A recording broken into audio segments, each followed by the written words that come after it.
In 1992, a Washington Post reporter revealed a 112,000-square-foot bunker hidden beneath a luxury resort in West Virginia for over 3 decades. For 30 years, senators and congressmen had vacationed directly above a bunker built to shelter them from nuclear annihilation. The entrance was a 25-ton blast door, disguised behind a wall meant to look like an ordinary storage room. Why would the United States government build an entire underground city and hide it inside a hotel? And if this one took 30 years to discover, how many others are still hidden today? This is not a conspiracy theory. It is a documented Cold War program that reshaped the ground beneath American soil. By the end of this film, you will understand exactly what the government built and why some questions about it remain unanswered. The story begins not with concrete and steel, but with fear. In the early 1950s, the Soviet Union tested its first hydrogen bomb, and Washington realized a single strike could end the government itself. President Eisenhower's administration quietly asked a chilling question.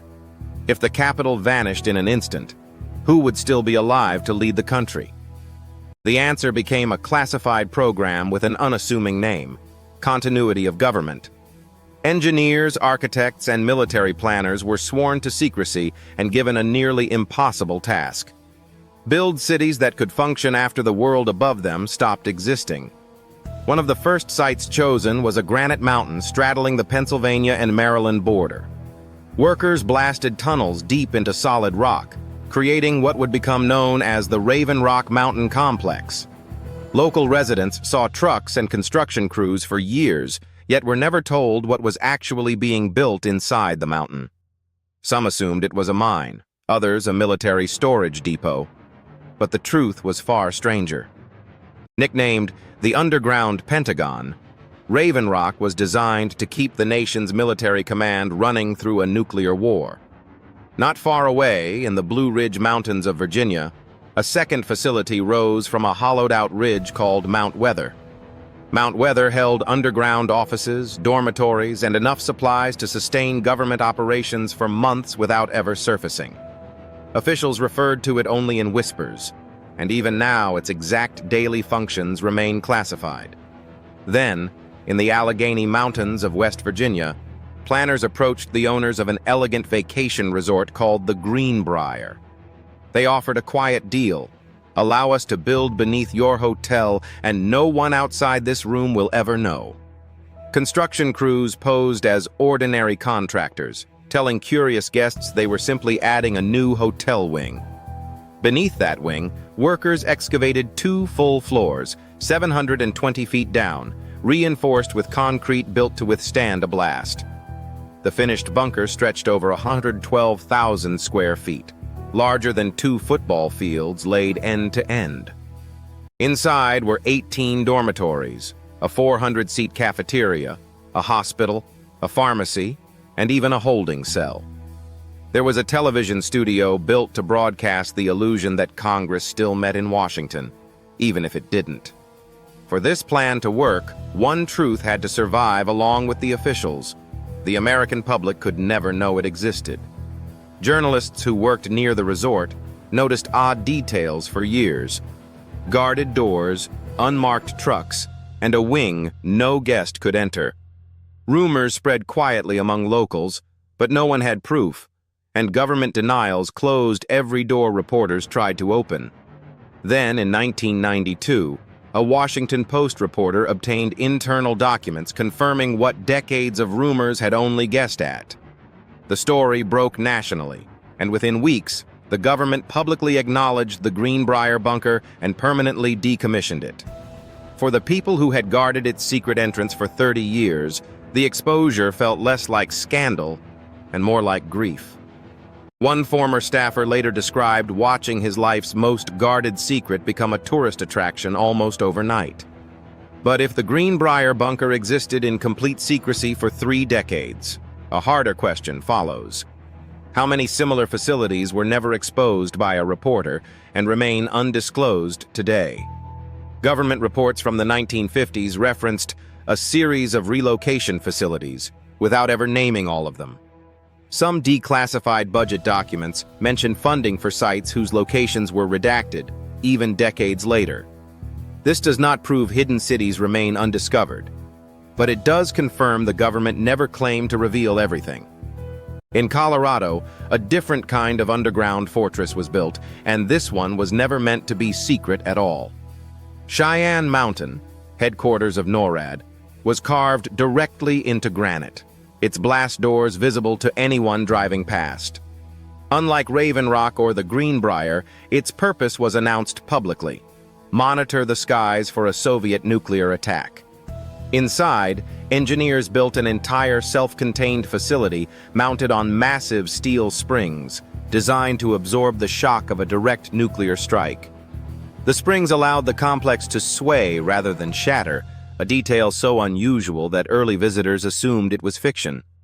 For decades, Cheyenne Mountain tracked every aircraft and missile crossing North American airspace from beneath 1,800 feet of solid rock. Meanwhile, outside Dallas, a much smaller facility told a very different story about American secrecy.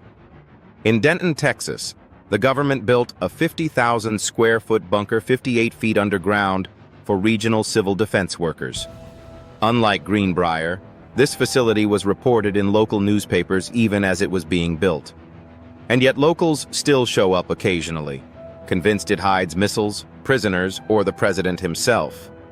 Staff there have spent decades explaining patiently that reality is far less dramatic than the rumors that grew around it. This contrast reveals something important. Not every underground facility was a secret, but secrecy and rumor often grew in the same soil. So, how many underground facilities actually exist across the United States today? Researchers who study continuity of government programs estimate dozens of sites were built, though a complete public list has never been released. Some are confirmed and toured today as historical landmarks, stripped of their original purpose. Others remain active, classified, and legally protected from disclosure under national security law. This is where established fact ends, and where speculation begins to take over public imagination. Online communities have claimed for years that a vast connected tunnel network links these bunkers beneath entire states. There is no verified historical evidence supporting a nationwide connected tunnel system between separate facilities. Military engineers who study underground construction note that connecting bunkers across hundreds of miles would require public infrastructure impossible to fully hide. One theory suggests isolated regional tunnels may exist near individual sites, used for utilities or secondary escape routes. But isolated utility tunnels are a very different claim than an interconnected underground nation, and conflating the two spreads misinformation. The genuine documented history is already strange enough without exaggeration. The government did build cities beneath American mountains, resorts, and quiet fields, entirely without public consent or knowledge. It did deceive its own citizens, including local reporters and hotel guests, for the declared purpose of protecting them. And it did succeed, for decades, in keeping enormous engineering projects completely invisible to the people funding them through taxes. The Greenbrier bunker is now a public tour, its blast doors opened for any visitor willing to pay for a ticket. Raven Rock and Mount Weather remain active, and photographs of their interiors are rare enough to still feel forbidden. No government agency has ever released a complete, verified map of every continuity of government facility built since the 1950s. That absence is not proof of a vast hidden empire beneath the country. But it is not nothing either. Somewhere between the confirmed tunnels of Raven Rock and the myths of connected megacities lies an uncomfortable truth. The United States government built enough secret infrastructure that even historians cannot yet say with certainty where it all ends. Perhaps that is the real legacy of the Cold War. Not the bunkers themselves, but the trust it cost to build them in silence. We may never know exactly how much still lies beneath us. Tell us in the comments which explanation you find most convincing. And if you want more hidden history uncovered like this, subscribe to Arcanum Studio.